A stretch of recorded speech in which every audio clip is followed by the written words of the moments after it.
In our daily lives, we constantly use words like probably, doubtful, or impossible. Probability takes those vague feelings and translates them into precise mathematical numbers.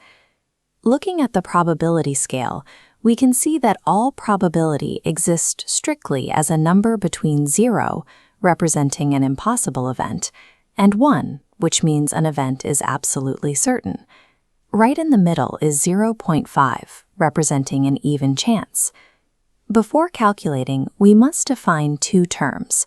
The experiment is the action you take, like tossing a coin, rolling a die, or flicking a spinner.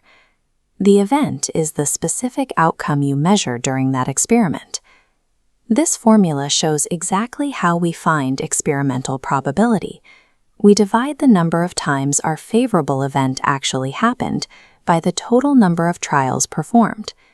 As long as you can clearly identify your total attempts and your target outcome, you can map the reality of any chance event into a reliable fraction. Let's apply this to a basic scenario. Rahul tosses a coin 50 times. He records his results and finds that he got heads 28 times and tails 22 times. The problem asks for the probability of getting tails. That is our specific event. So we plug our 22 favorable outcomes over our 50 total trials straight into the formula. However, 22 over 50 isn't our final answer. We need to simplify the fraction. By dividing both of these even numbers by 2, we get a final, cleaner result of 11 over 25. Finding that initial fraction is only half the battle. Probability must always be expressed in its most simplified, irreducible form to be properly communicated. Now let's look at a scenario that sets a common trap. A quality inspector at a factory checks 200 total light bulbs and finds that exactly 4 of them are broken. Notice the critical mismatch in the text.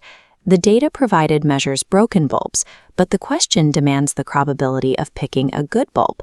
Pause the video here. Instead of impulsively writing 4 over 200, take a moment to manually calculate the true number of favorable outcomes, the good bulbs, before moving on. To resolve the trap, we use an intermediate subtraction step. We take the 200 total bulbs and subtract the 4 broken ones. This reveals that we have exactly 196 good bulbs. Now we can plug our newly discovered 196 good bulbs into the numerator over the 200 total trials. Dividing both numbers by 4 simplifies the final answer to 49 over 50. Raw data is useless if it doesn't match your target event. The most critical step in complex probability is validating your numerator before you ever touch the formula. Probability is the mathematical tool we use to map real-world chance into predictable fractions between 0 and 1. To consistently solve problems, rely on 2 defensive rules. Match your event data to the question asked, and always simplify your final fraction.